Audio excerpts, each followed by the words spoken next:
You know, I'm right. The podcast uncovers the origin stories of some of the biggest names in sports, media, entertainment, entrepreneurship, comedy, and so much more. Nick Durst here, along with Joe Calabrese from Joe. Our guest today, a tough guest to pin down. I think it's been about a whole year we've been trying to book her on the show. I think you guys met last July or August in Princeton, New Jersey, and you know, without further ado, we finally are able to welcome her to the show today. Yeah, I think there's a reason for that. We'll get into that very, very, very shortly. But she is an entertainer. She is an actress. She is a comedian. She's also the MC of the Magic Mike show out in Las Vegas. Bundle of energy, super happy all the time. I don't know how she does it. We got to figure that out.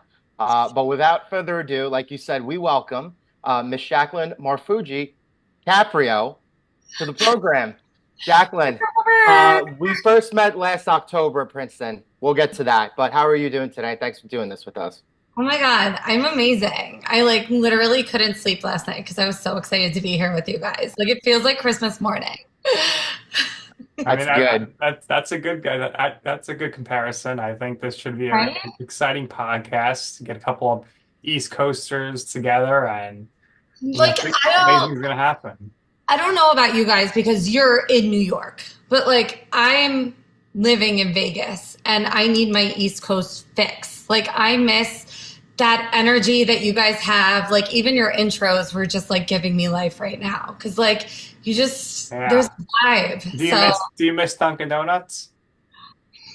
I do miss Dunkin' Donuts. I'm not gonna lie. I do. I just miss like a nice iced coffee from Dunkin'. There's nothing like it. And I don't care. Like we have Dunkin' here. It's not the Not same. the same. Now, you got to walk around everywhere in the heat. Yeah. We'll get to more Vegas stuff in a minute. But right off the bat here, you can take the girl out of Jersey, but you can't take the Jersey out of the girl. So you grew up in New Jersey, like most other people here. You're a mix of Italian and Irish, right? But what was it like growing up in New Jersey? Oh my gosh. I mean, I don't know about you guys, but like I grew up just like idolizing my like Italian relatives and like going to like a ton of family parties and like just being so proud of like my like Italian culture. And then like on my mom's side, she's like the Irish English side. Um, she had like a huge family also. So for me, growing up in Jersey was all about like family and roots, which I feel like we moved around a little bit. Like we started in North Jersey, which is like my family's in West Caldwell, Montclair now. But we moved out to California when I was in second grade, and then we moved back to Princeton, which I mean, I love Princeton, but I felt like there was no Italians in Princeton. Like it was just like I don't like they were just like we don't know what to do with you. Like my high school, it was just a lot. So I mean, I didn't let that change me though. Like I always just kept like my heritage and yeah, it just Jersey's the best. All That's right. it. So would you rather have like corned beef and cabbage or chicken parmesan? Like what's your preference in food between the I two mean, cultures? I am not gonna lie to you. I actually, right when I booked Magic Mike, I had to go to a wedding in Ireland and then my own honeymoon in Italy. And I lost a shit ton of weight in Ireland, I will tell you. Wait, is it pork roll or Taylor ham? Oh, I mean, tailored ham. You I didn't think like that's that answer. I think that's a regional thing. It is, It's a yeah. very regional thing, and now I've heard the opposite a little more than I've heard that. So I mean, I have to be perfectly honest with you. Like, I'm not a pork roll or tailored ham girl. Like, I am a bacon, egg, and cheese girly. Like, I That's a am. New York thing, yeah. Yeah, like and I like cream cheese on my bagel. It's a poppy seed bagel, scooped out, toasted with cream cheese, bacon, egg, and cheese. Scooped out? I don't know. I mean, if you cut I mean, calories, but I mean, what's the point of yeah, buying a bagel? I know it's bad. Everyone, exactly. I, I have friends. Especially if you're rarely on the East Coast now. You're eating these bagels in Vegas, which are probably awful. If you You know come what, to Nick, for New you? Jersey, you have to get a good bagel. When I get back to New York, I think I'll be there in like a week and a half. I'm not scooping the bagel out just for you. All right, there we go. Fair enough. So, I mean, some would say that you were destined for stardom from an early age. Dating back to second grade, you won the Best Storyteller Award. You were most likely to be famous your senior year of high school. I mean, what do these accolades mean to you growing up as a child, and how did they help you moving forward with confidence in your career? You did your research. Um, So I did. I feel like it just shows that I've always kind of been on the right track. Like, I don't know about you guys, but I've always just leaned into performing. I've tortured my family for years, like being like, well, we're going to perform now. We're just putting on performances. I remember, like walking into, we were living in California. I was the new kid in seventh grade or second grade. And I just went up to the teacher with my little tape recorder and I was like, can I perform before like class starts today? Like just did like Confidence. yeah, but it's weird. I don't know about you guys. I've always been like an extroverted introvert. Like I'm not the type of comedian that walks into the room and is like just cracking jokes left and right. Like I'm not the one that's like the first one to get up for karaoke. Like I always kind of feel like I save it for like the performance for the stage, and I'm more of like an observer in real life, if that makes sense. Yeah, I've always just gravitated towards the arts. I mean, I know my mom went to see Flashdance when she was pregnant with me. I feel like that's when it started. I literally just like came out of the womb, just like kicking and punching and singing Madonna. I'm aging myself, aren't I? I'm just kidding. But yeah, that's just kind of, I've always gravitated towards that. And I also, when I was younger, I used to sneak like HBO like late at night and I would watch like Rita Rudner, Elaine Boozler, Robin Williams, like stand-up specials. And I didn't understand what I was watching, but I was like obsessed with them. And then I became obsessed with like Howard Stern when I was younger because he was on like late night, like, you know, just like watching that in my bedroom. Like it was weird, but like I always had like a fascination with comedians and movies. Like growing up, my favorite movie, I feel like some of my biggest comedy influences were like Marissa Tomei and Joe Pesci. Like my cousin Vinny was on just like loop in my house. And yeah, like, I don't know. I just always loved movies. I always loved dance. So I feel like, especially right now with what I'm doing, it's like the perfect combo of all of it because Magic Mike Live is a movie, but it's a live theater show.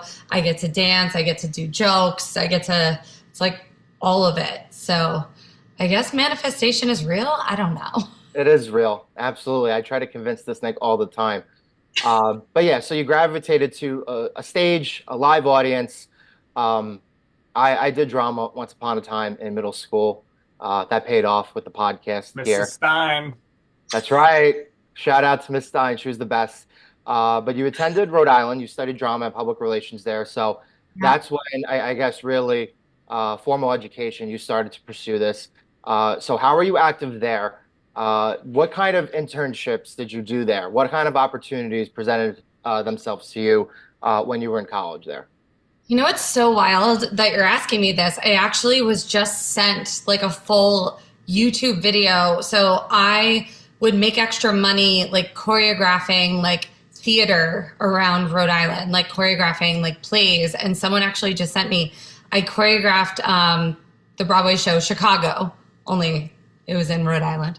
And I just got the footage. It's so cool. And I also can't believe I like took on stuff like that because I was also a sorority girl and probably like blacked out like half the time I was in Rhode Island. And I was dancing on the dance team. So we were the Ramettes. So we were like the Laker girls of University of Rhode Island.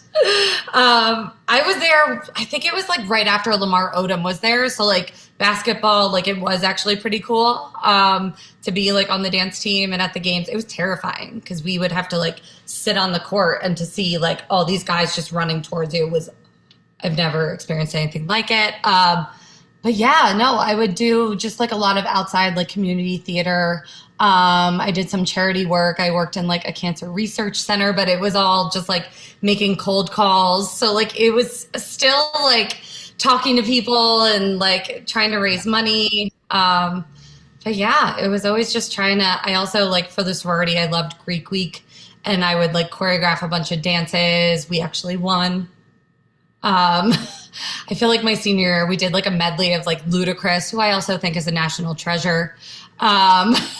We did like stand up, we did Crazy in Love, Me Against the Music. I'm again aging myself. Which sorority were you in? And did you have like a sign, like you could throw up the fingers and stuff? And how did you perfect the sorority girl squat for the photos? Oh God, the sorority girl squat. That's a thing. I still do it. I know it's a thing. I've taken so many pictures back in the day. My wife's in her sorority. Here's the phone, got to take the picture. So I love it. There's always a lot of controversy though in Greek life, and yeah, that happened to you as well. Miss Greek Week, first runner up. What happened? Why did you? I know it was great. There was like one girl. I remember there was like one girl that didn't like me. I don't know why. And she was some guy. I don't know.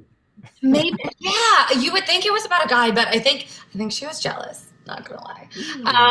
It was so stupid, but I remember walking out on stage and looking, and she was like sitting with the judges, and I was like,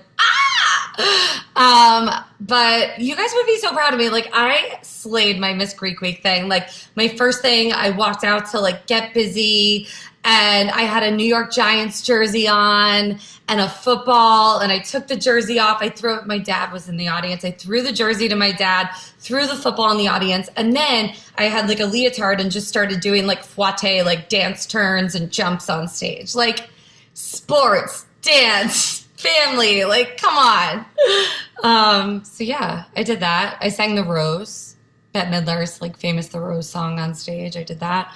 I should have been number one, but it's all good. First is the worst, second is the best. So from dancing on dining room tables in your sorority house to dancing on stage in Las Vegas, you love dancing. Can't stop dancing. Is there any time when you don't dance? No. I have a thing every morning, and you guys should all do it. Whoever's listening, you need to do it. It makes your day better. It's called Morning Mirror Dance. And every day I wake up and I say, Alexa, play Sweet Emotion. Sorry, your device lost its connection. Oh no! Anyone who's listening, your Alexa's gonna go crazy. That's really funny. And my favorite band is Aerosmith. So I literally like make my bed and then like shake my butt and dance in the mirror to Sweet Emotion every single morning. It's like Groundhog Day, but I love it, and it just like puts you in a good mood, So from what I've been told, a way that you put a lot of people in a good mood is doing some of your great celebrity impersonations. So who's your go-to celebrity impersonation? Are you doing the Kardashians? Like, what's your wheelhouse as far as doing impersonations? Oh my God, that's so funny. I used to do a Kim Kardashian. It was when she was in Deep with Kanye. Like I don't even know if I could do the Kim now. I would say, I'll let you guess. But I thought the old lady dropped it into the ocean in the end. Oh, you shouldn't have. Oops, I did it again. Sorry. Britney Spears, I guess, right? It's Britney, bitch. Britney, bitch. I know. Right. This is the beginning of my campaign to play her in her new biopic. Yep. I feel like that's what we're going to focus on from here on. Eventually, you're going to have a Las Vegas residency. That's what we're working towards. I know. I get it. I know. I got you. Yeah, I love a Britney Spears moment. I'm not going to lie. And I feel like she's like woven herself, or I've woven her into my whole career. Like the creators of Magic Mike, 2 of them were dancers with Britney Spears. Like I'm friends with people that have danced with her in her tours. I've worn costumes from her tours. I've played her, and that's actually how I met Perez Hilton. I was playing Britney Spears in a Hollywood Fringe Festival show, and he came, and he thought I was cool and loved my performance, and then we became friends. He's actually coming to Magic Mike on Saturday, and we're supposed to be filming something. I can't talk that much about it, but we're going to be, I can't yet, but we're filming a a show out here in Vegas about Vegas performers together. And I like that. Awesome. Joe, maybe we Love should it. get Perez on our show. I think we should. Yes, he's amazing. And he has a great podcast with Chris Booker. Yes, he does. I think we need to go back to Vegas too. We were there almost 2 years ago now. I really, really enjoyed it, but now we have multiple reasons to go back there eventually. And Listen, we went out to Vegas a few years ago for You Know I'm Right. And, we had a great video and photo shoot with William Hung from American Idol. So, I mean, it was a good time. A lot of good food. You. Yes, you need to come back out. You know what I would love to do with you guys? I would love to do like an Italian like food tour. Oh, that's Of Las Vegas? that's up Join next alley. there? Yes. You know what? Sure. Like right before I booked Magic Mike, I had launched a podcast called Where Should We Eat? And then, Sounds right on my alley. right? And then I just got busy. And so now I used to have What's Your Jersey also. And Yeah, so I was going to ask about that. So Yeah. you don't do any podcasts now. I'm going to relaunch because it's just been like a really busy time. And unfortunately, like with our show, we perform 5 to 6 nights a week and I'm doing 2 90-minute shows per night. And it's 30 pages of dialogue and like screaming fan, like just, it's wild. So for me, I like on my like rest day, try not to talk because my voice sometimes like I lose it. So doing the podcast would be a lot, but I'm kind of just ready to get back into it. I miss it so much. So Good for you. Keep going. Well, we'll listen eventually.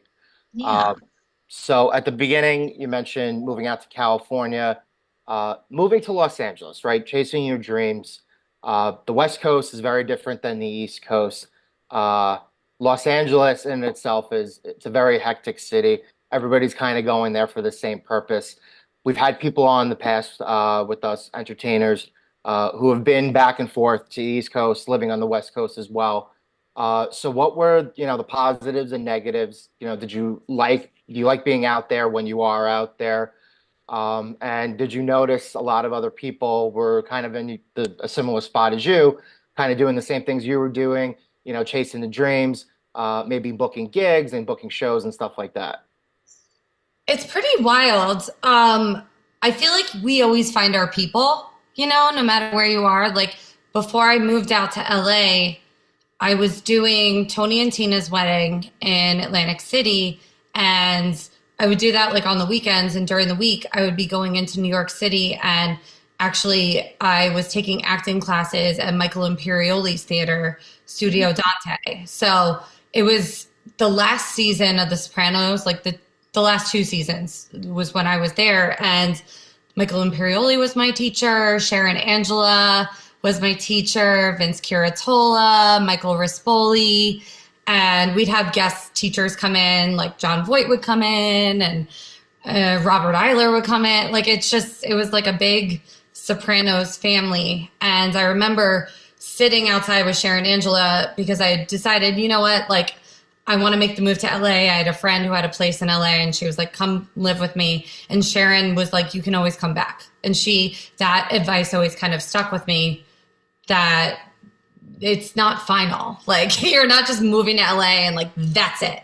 So I think the biggest thing for me was moving there, but always coming back to New Jersey and New York and like getting my fill and like keeping my roots. And then when I was in LA, one of the students that I worked with at Studio Dante, Gino Caffarelli, who you guys should have on. He's amazing, and he produces a ton of films in Los Angeles and New Jersey, New York. He's best friends with Catherine Narducci. Like he was in LA and he had this like group of like Italian like friends and actors that were like constantly working. So like I became friends with them, and like you just kind of, I don't know. It's tough. I'm not going to lie. I wouldn't wish just like dropping everything and moving out to LA on anyone, especially like I didn't know. I had never lived on my own before. Like I went to college, but I barely had any money saved, but you just kind of make it work. And I had moved there I think it was 2008 when everything crashed too. And the writers went on strike. So like it was just a wild time. It was just insane. And it was when like reality TV was just starting to boom because that was the only thing they could make. But coming from like a Bachelor of Fine Arts degree and like theater and studying like acting in New York, I was like, fuck reality TV. Like, no. I'm too good for this. Yeah, like we were all like, ew, just like bleeding money into our acting classes in New York or in LA, like being like, ew, reality. Come to like now, I feel like that's like such a vehicle to actually like get to the next level. Like I say, I'm very like Real Housewives of Las Vegas. I mean, yeah. I have a group of comedian friends that we all live in like Summerlin together. And we all say we call each other like the hot wives of Summerlin. That's so stupid. We're not hot. But yeah, like I've dabbled, like I was on Vanderpump. They filmed a few of my comedy things. I was in like a comedy group and it's cool because I got to know a lot of people. I always say I'm Bravo adjacent. Who from Vanderpump were you filming the scenes with? So basically, I was in a comedy group. Our name was Pretty Inappropriate. And Kristen Doty, who's now on The Valley, she would come in and do sketches with us. And it was cool. They filmed us at the Parlor Hollywood, and then we sold out the Hollywood Improv, and they filmed that show. And it was really great. And it was such a fun concept because we would all do stand-up. Kristen would like host the show. And then we also had written a bunch of funny like SNL style sketches. So we would do like sketches in between. So like it was just like the best of both worlds because I love sketch comedy. And the famous line where Ariana Madix, who I love now, I actually got to see her. It was a year ago now. I was hosting a panel at BravoCon with Jerry O'Connell for the Real House Husbands of New Jersey. So I'm walking in with all the Magic Mike guys, and it was right as Ariana was walking in, and she just embraced me, gave me a big hug. She was so sweet. She looked amazing, and like it made me just be like, oh yeah, you're good people. But she years ago made fun of our sketch comedy thing, and she said she takes sketch comedy seriously and kind of shaded us. But obviously she does. Look at how successful she is now. I have nothing but like love for her. I'm actually going to try to go see her in Chicago, I think in 2 weeks before she ends. So yeah, I've always been kind of reality adjacent. And now I think it's like actually a great vehicle if you stay authentic to yourself, to like move your career to the next level. Yeah. You know? I'll say maybe one day Joe will dabble in reality TV. I think he's got the personality and the chops for it, but we'll see. You know, everything happens to a reason. Earlier on, you know, you were flexing on us, and I'm gonna ask you, you know, fitness, that's a big part of your life. How did you become a fitness instructor when you were? And what is your fitness routine now to stay in shape and ready to go for those 2 90-minute shows per night? Yeah. I literally, when I was probably like 7 years old, begged my mom to go to like step aerobics classes with her.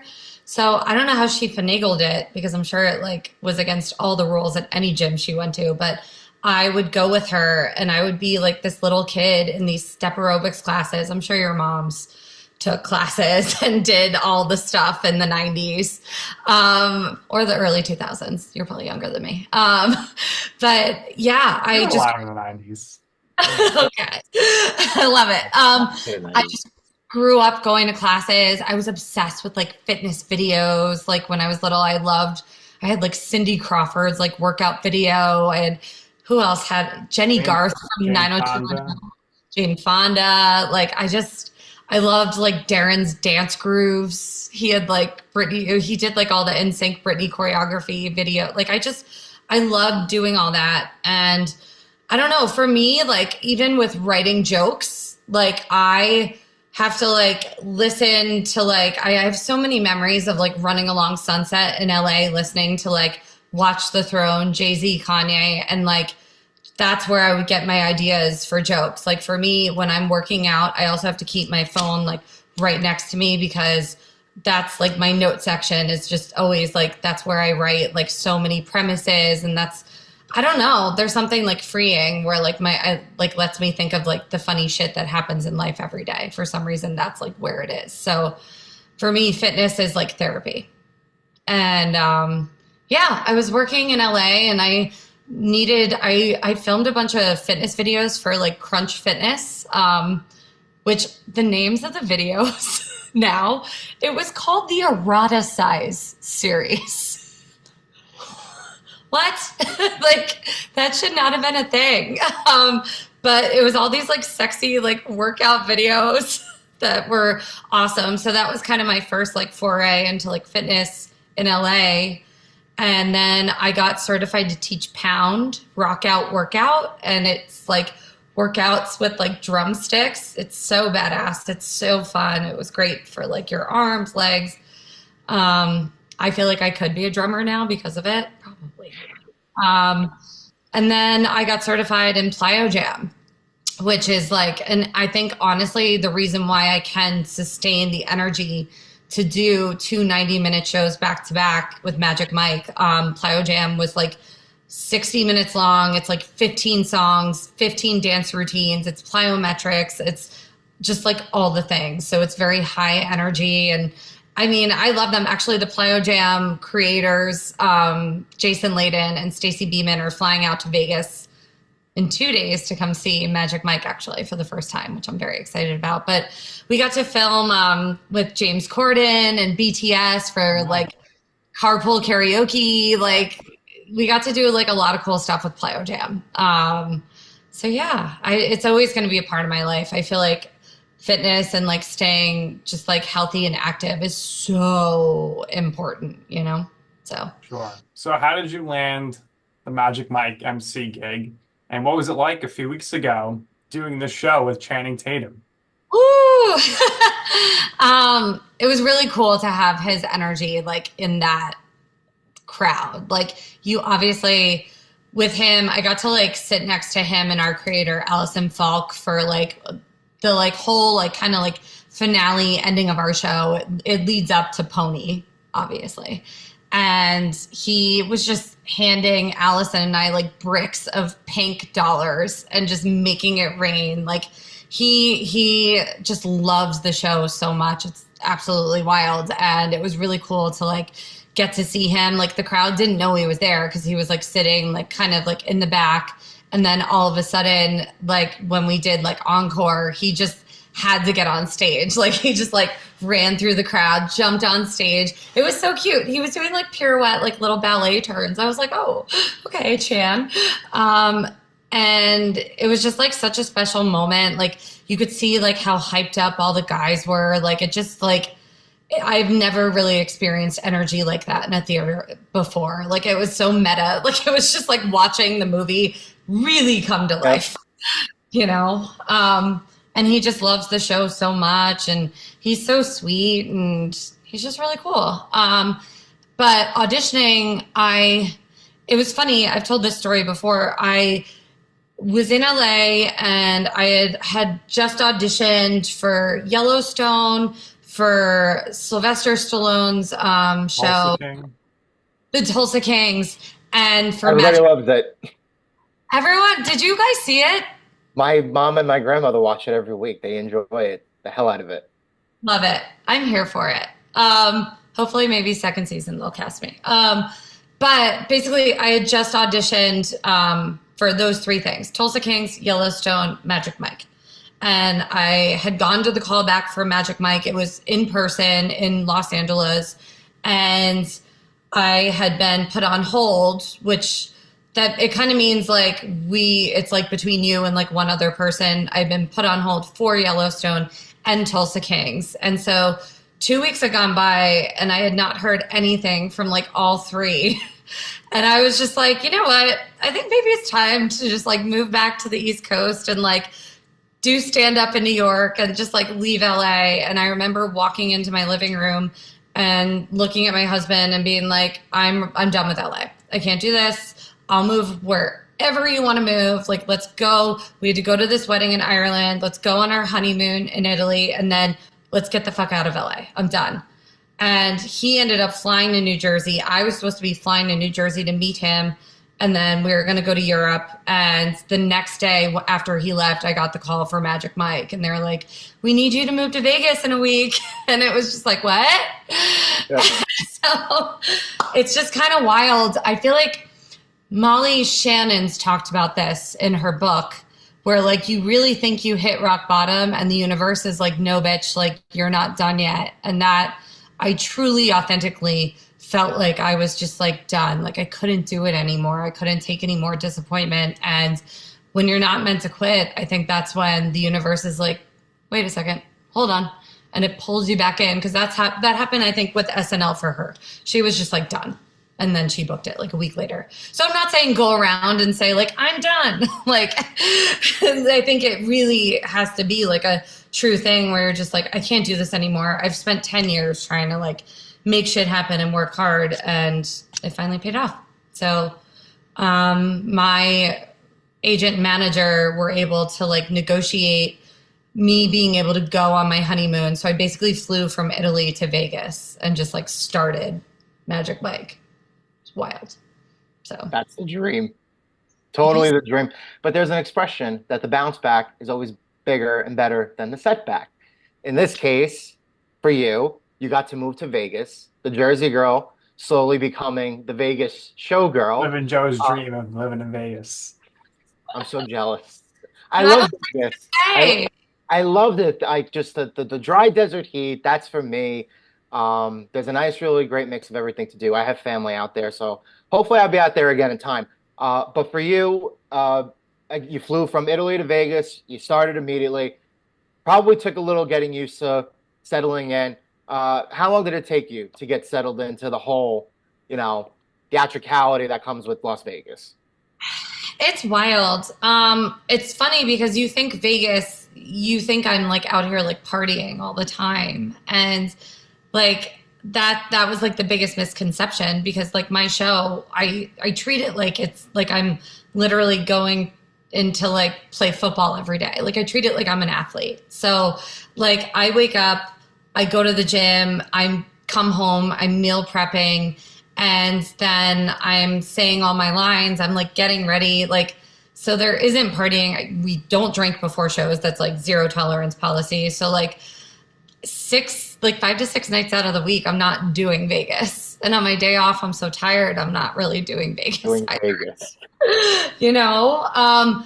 it was wild when we came out here. Like we didn't know, like I live in Summerlin now, which like, that's where like Mark Wahlberg lives. And like, I know somebody who does high-end real estate out there. So Rob Dyrdek, Mark Wahlberg, his people show those types of people those homes.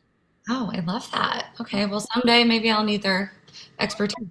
So yeah, we moved out here and it was all very fast. Like we had to get out of our place in LA, and we just kind of like picked a place. Everyone said Henderson. So my husband got a place that's like furnished, and you like rent it for like a month so we could like figure it out while we were here. But it was wild. Like driving in, we were like, oh, that's the Strip. And then it just kept getting smaller and smaller. And we kept driving and driving and driving. And we finally got to our place, and I just burst into tears. I felt like it was so far away, and I was like, what did we do?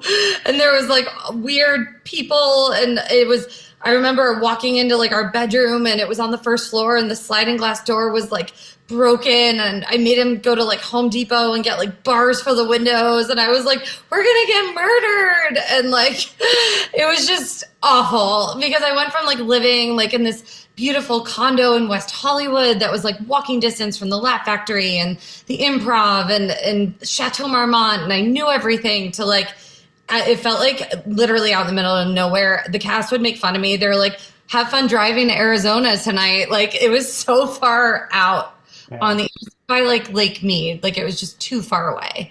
And we moved in like the first week of August. So it was monsoon season, which no one tells you about. Like you don't think Vegas and monsoons. No. Like, so I was driving home from work like alone on these highways in monsoon. Like it was, the first month was tough. It was not easy. But then we found our place in Summerlin, and like I love it. I mean, it's a house, it's nice, and it's like half of what our rent was in Los Angeles, which is wild. But I will say there's nothing like LA. I'm not going to lie. I was just there doing comedy shows and podcasts last week, and I miss it so much. And I feel like I have such like a cool like comedy tribe there. And I don't know. We might move back there. We might move back to Jersey. I know the Real Housewives of New Jersey are rebooting. People have been sending It'd be me great. a bunch of That's stuff. my favorite show. Absolutely. That's my favorite show. Right? Some of our favorite people are on that show as well. Exactly. Yes. So I don't know. Exactly. What's your commute like now to the show? And what hotel is the show at?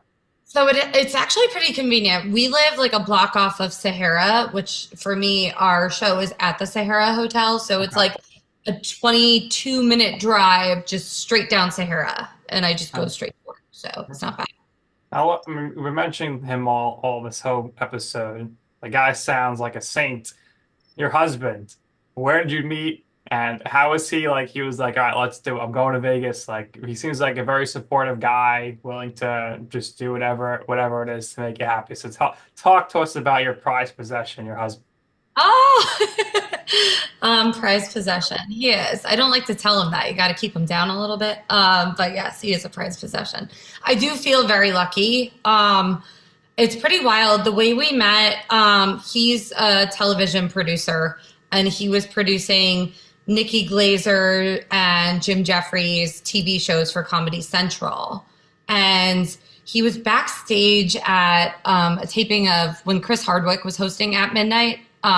He was backstage, and one of my closest friends happened to be at the taping, and she met him backstage. And so my husband's last name, which is now my new last name, is Caprio. I grew up in a family. Our family was the Marfuggis, the Ferraris, and the Caprios. Wow. And so I always idolized, because it was when like Leonardo DiCaprio was like coming up. I always was like jealous of my Caprio cousins. I always wanted Caprio to be my last name. And so when my friend met my now husband backstage, his last name is Caprio. She went, "Oh, you're from Jersey and your last name's Caprio? Are you related to my best friend Jaclyn?" And he was like, "I don't know who the fuck that is." And she showed him my Instagram, and he fell in love. Yeah, he slid into the DMs. Instantaneously. Yeah. It's wild. So we're not related. We've done the testing. But he grew up in the town that my parents actually live in now. And his mom's name is Phyllis Caprio. My aunt is Phyllis Caprio. And they all lived in the same town. So they used to get each other's mail. How about that? That's like crazy. 40 years ago. And even they would go to the same doctors. And I actually have a picture of my husband's dad at a party with my uncle Phil Caprio. Like, crazy. One of those. Yeah. Joe, So it's all written in the stars, right? It was just destiny, right? It's always written in the stars. He doesn't believe this nonsense either. I try to convince him. He just, I think slowly he's actually starting to realize everything. yeah, it's a thing. You know what? I actually, because I do listen to your podcast, I think we're all very connected because we all have patriotic birthdays. One of you is Memorial Day. One of you is July 4th, and Labor Day? Oh, shit. I know. Wow. And You did your homework. Day. And you talk about us doing our homework. I know. I'm Flag Day. So I'm Okay. June 14th. Oh, so you're Donald Trump's birthday too. June 14th. So what's the Yeah. zodiac sign, Joe? She's The a Gemini. Yeah, Oh, Gemini. Just like me, the Gemini. I know. You got two But- fucking faces, the both of I you. know. Actually, four. Two Four. times two. Get it? But girl Geminis are elite. Boy Geminis are terrifying. Oh, they're the worst. Love you. I don't know. You gotta meet some of the girls in our friend group, Joe, that are Geminis that are maybe a little more crazy than I. Yeah, We're a little bit. Yeah. There's something to that. But yeah, we're all patriotic birthdays. Think of that. I Yeah. love that. Jaclyn doing her homework. I And like to be. Yeah. So I know you're maybe not necessarily the biggest foodie after telling me about scooping out bagels, but give me some of the best places to eat on the Las Vegas Strip. Ooh, on the strip. Okay. My favorite Italian right now is Mother Wolf. It just opened at the Fontainebleau. I had been to the LA location first, and I actually think the Vegas location is better. Not gonna lie. Okay. And we had a server the last time I was there with my girlfriends. I think his name was Marco. And he gave me his business card and asked for my number. So I was like, still got it. But I did not give it to him. I was like, come see Magic Mike. But the pasta, I went there actually. So my dad is the president and CEO of Locatelli cheese. The best, like, Parmigiano Reggiano. Do you guys know Locatelli? Mm-hmm. Yes. So he's the president and CEO. So they come out here for the fancy food show every year in Vegas. And he had all the like owners of the company from Italy in town. And they all live, the factory's in Parma in Italy. And I brought them all to Mother Wolf, and it got the huge stamp of approval from the Italians. So I feel like Mother Wolf, the pasta and the pizza and the zucchini squash blossoms, they're chef's kiss. Also for Italian, there's places that are like not on the strip that are really good. Esther's Kitchen is great. That's in like downtown Vegas. And they also own Al Solito Posto. Al Solito Posto, I think, is the best Italian in Vegas. It's in Summerlin, and it's called Tivoli. I like to call it Tivoli Village. But I definitely recommend Al Solito Posto. It's so good. Their bolognese is off the charts. It's amazing. It's such a vibe. The drinks are amazing. And they do a pasta, like, late night happy hour. So you could sit at the bar and just, like, do a bunch of pasta dishes. Pasta is my love language. So I love that, you know. I'm trying to think. We actually just went to Lucchini, which just opened at the MGM Grand. And the pizza was so good. I definitely recommend it. The vibe is cool. There's like a red Vespa for like photo opportunities in the front. And it's just like really, really fun. And there's also like a speakeasy in the back of it. So that's like a really cool kind of date night. And yeah, I do recommend if you're going to go to a show, like I just went to Lady Gaga at Park MGM. And Italy is in Park MGM. So Italy, I love their cacio e pepe. And I recommend making a reservation in their like restaurant and like going straight there after you go to like Bruno Mars, Usher, Lady Gaga. Like that's a great thing. I'm trying to think what else. How about a buffet? Have you been to any of the buffets? Oh my God, don't hate me. I haven't been to any, but I hear the only buffet to go to is the Wynn buffet. The Wynn buffet is the best. Bacchanal. Oh my God. Buffet is good. I And forgot the Wicked Spoon is the other good one for brunch. Wait, what was the last one? Wicked Spoon. Where's that? I think it's in the Cosmopolitan. Oh yes. I left off my like family's favorite Italian restaurant. We actually did Christmas Eve there this year. My dad, his favorite hotel is Encore, just because you don't have to walk very far. Joe knows somebody who built it or something. Yeah. Well, we love that. We should be staying there for free, The Joe. Encore is where all the celebrities stay, but maybe they're going to go to Fontainebleau now. Fontainebleau, but my favorite restaurant is Sinatra's at Encore. That's like, if you're going to do like a very like fancy, like family dinner, like the chicken parm at Encore and Sinatra's is so good. All right, so I got a list here of your favorite foods, so I need you to rank them for me. So we have Kind protein bars, pineapple, ground turkey, eggs, brown rice pasta, and leafy greens. I'm going to just rank them, but give me your favorite of those and why is that your go-to meal? Those are my like meal prep foods. Those are my favorite. Well, we have to take the brown rice pasta out because I've just realized that brown rice does not agree with me anymore. I don't know about you guys. Hot tip.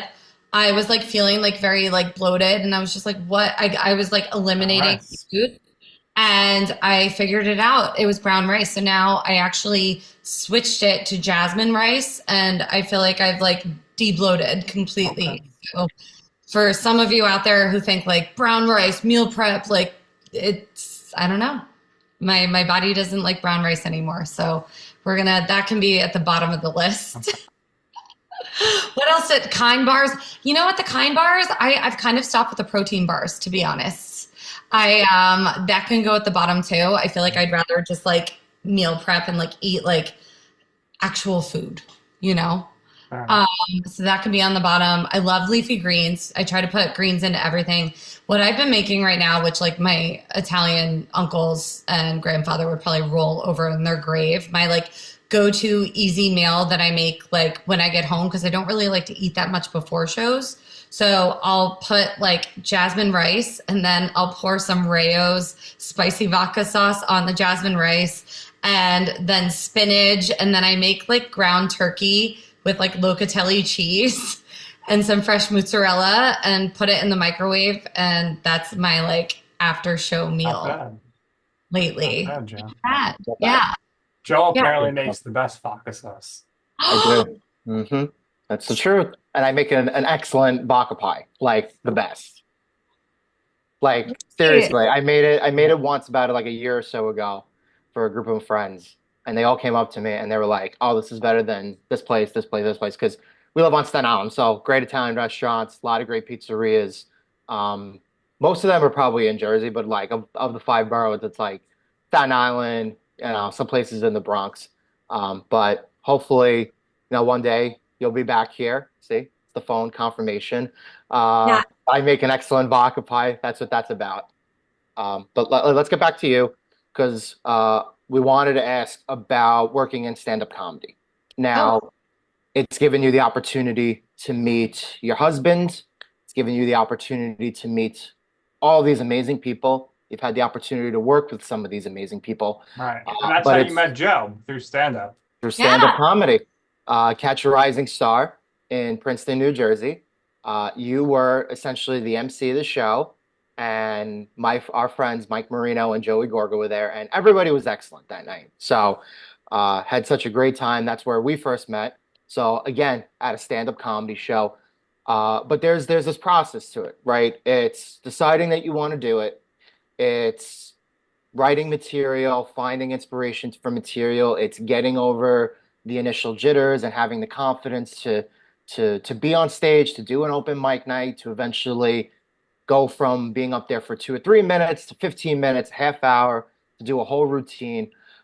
We have a close friend of ours, Nick and I, who we're trying to get him into comedy. But for you in particular, working in stand-up comedy, just the journey of it.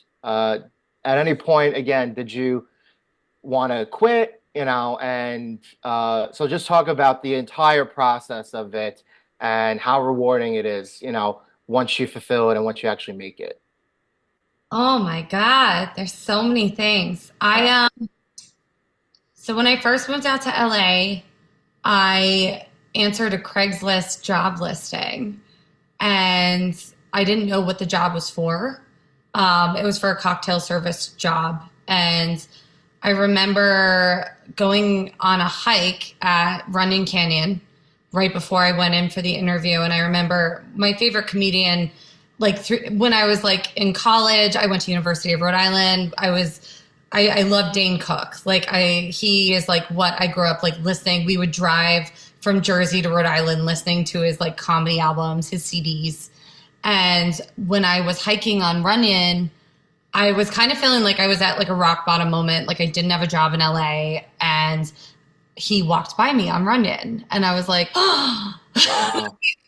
like, you know, like how random is that? Now come to find out everyone goes to Runyon. So like that wasn't that like big of a deal. Cut to, I literally like later that day went in to interview for this cocktail server job and it just happened to be at the Laugh Factory in Hollywood. And that was like Dane Cook's like home base. It still is. Like I just saw him there on Monday performing.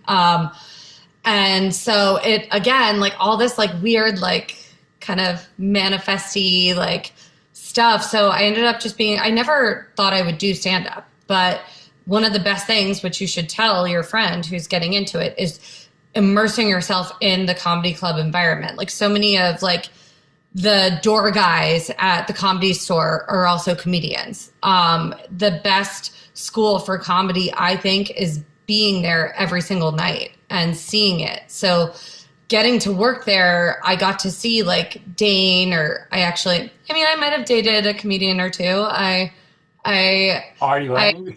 Briefly dated Sebastian right before he met his now wife. I feel like I was Wow. Yes. Jaclyn, Sebastian. Have you ever shared that anywhere else? Maybe on a podcast or two. I have, yeah. Oh, you have. Okay. No, you've heard it here first. Yeah, I remember like before our first date, he brought me his like Comedy Central DVD. Aren't You Embarrassed? Where he's like holding his sandals, and I was like, oh, okay, cool.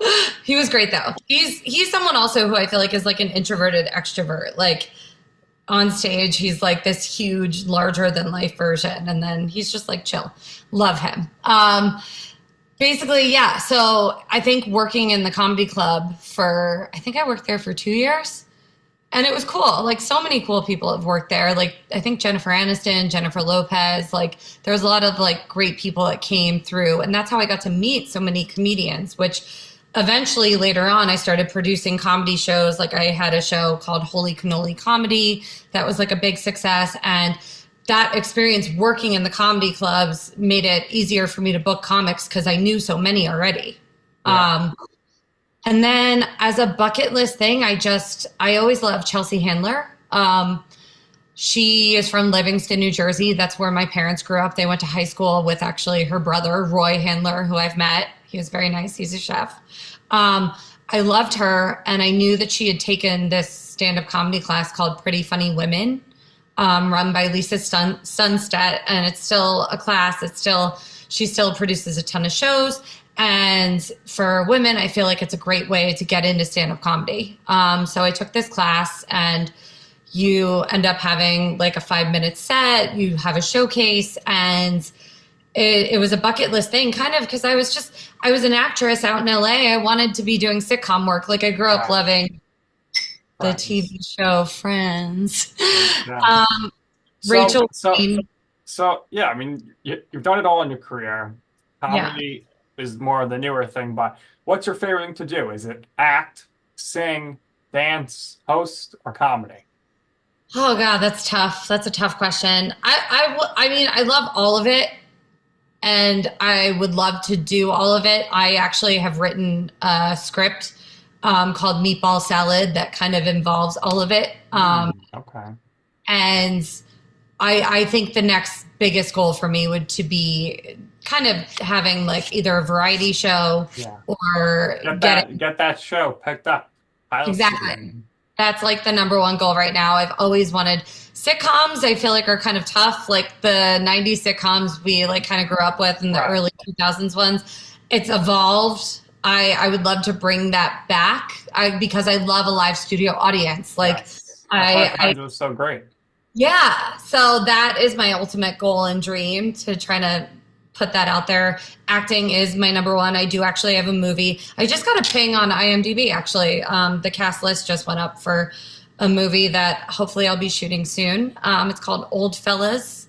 It's pretty cool. You can look it up. The cast right now on IMDb, it's like Sherry O'Terry and Joe Pantoliano, Andrew Dice Clay. Heavy hitters. Yeah, big heavy hitters. I'm supposed to play a mob boss's daughter who throws them in. You got to do the accent, I guess. Yeah. I know. The last movie I was like the lead of, it was called A Wise Guy Christmas, but I played like a detective and a cop. So I didn't even get to be like the Italian Jersey girl. Like I was actually the like straight person and everyone else was Italian around me. So I'm like looking forward to like leaning into the Italian. Should be good. So in your life or your career, what would you say is your right moment? What I mean by that, it's a time or place where you wanted to pursue something. You asked somebody for advice. They said, Jaclyn, don't do that. That's a terrible idea. It's not going to work out. And you were like, you know what? I'm going to do it anyway. And in the end, you will see why it is that I'm right about this. And I can tell you I told you so. It's so funny. I feel like a moment that really sticks out. I feel like it was 2016. And my whole family, like they were out, they rented a house in Malibu. And you know, I was going through a tough time. Like I hadn't booked a lot. I was newer in stand up. And when you're new in stand up, you're not that great. And so like family had come to shows. I was getting booked on shows, but like I hadn't like hit my stride.